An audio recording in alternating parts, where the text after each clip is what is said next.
An important element of cities, which really testifies to the way assemblages are built up, is the fact that a city on its own, you could use the word territory like Deleuze and Guattari do, and you would get the same idea. But a territory is never self-sufficient. It's like a stratum that Deleuze and Guattari talk about. It is always created by a double articulation.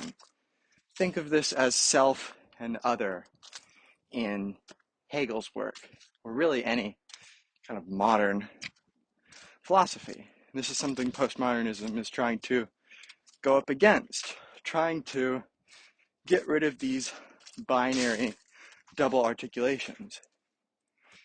A city on its own, in order to be a city, must be a zone of habitability surrounded by inhabitable zones, right? It has to be centralized, otherwise the populations would be dispersed in a rather nomadic fashion around an area. So what happens in the growth of cities is that a territory becomes lived upon and it becomes an offensive center. It becomes established with very minute amounts of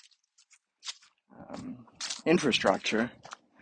But as this infrastructure develops, it starts to create these zones of control, areas that are dominated. And this always necessarily must point outside of the territory. This is in fact how identity comes about, like for Hegel. It is always formed in a dialectic of recognition between self and other. In the case of cities, it's the city recognizing the other that is the landscape. But in order for a city to exist as such, or a territory, it must be despotically unificatory in a way. It must attach certain adjectives to the other such that it is not something that the territory will diffuse into, at least not without attacking that other. In this case, this takes the city and turns it into this bastion of civilization and peace and hope and freedom. And you can see how this mindset develops into countries and nationalism, which is really the solidification of territory and a claim to territory. In this case, the surrounding land is not merely fertile territory of possibility. No, it must become barren. It must become disadvantageous. It must become shunned and constructed in such a way that the city will not want to disperse into it, except insofar as to venture into the Badlands in order to guarantee territory for the city. And this really highlights Deleuze and Guattari's idea of both territory and stratum. Because stratum, this is taken, of course, from geology. And in stratum, identity is always formed in a double articulation between self and other, similar to how Foucault talks about the acquisition of knowledge, but also how Edward Said talks about Orientalism, for example. In Orientalism, the Occident is upheld as this bastion of civilization and peace and harmony, and the Orient is set up as the other side, but in a negative way. And also because it's so, I don't know, instinctual, it naturally leads to this other having all sorts of contradictions placed upon it.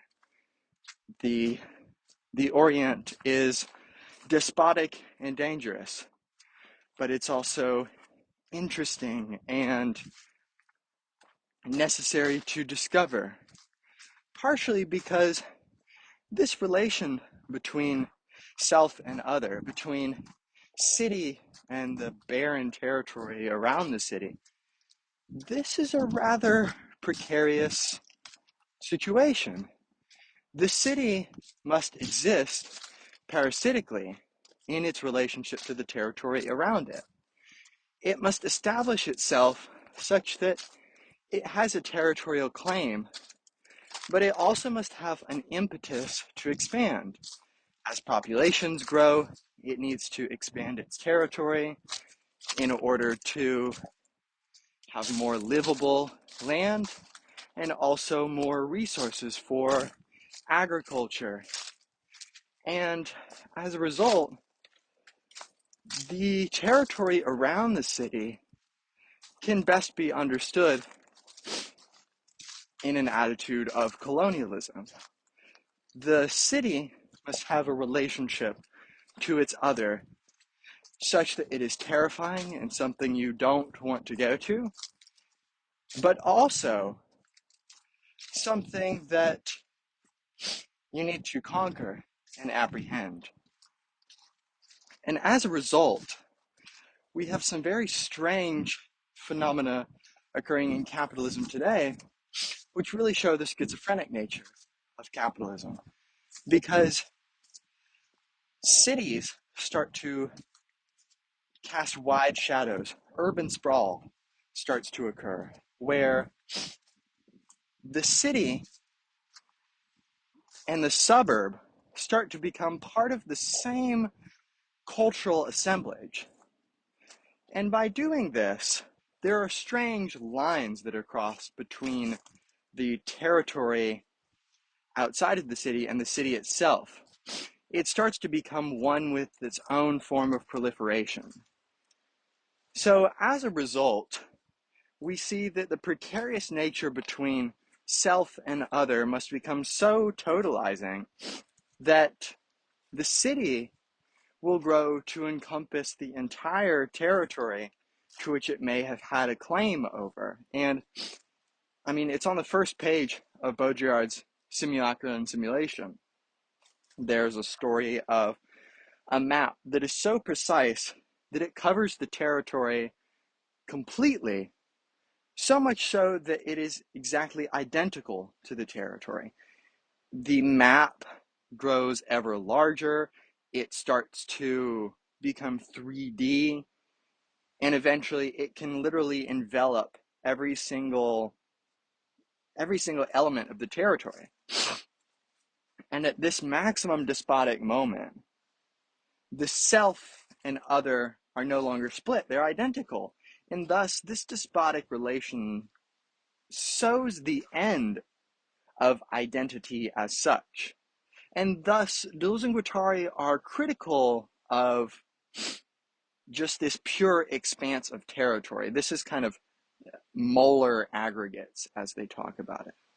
This temptation to unify everything under the idea of culture or man or city. Instead, Deleuze and Guattari want to focus on micropolitics, on molecular action. They want to focus on microphysical phenomena where changes actually are occurring all the time, and there is a much more lively relation between form and expression.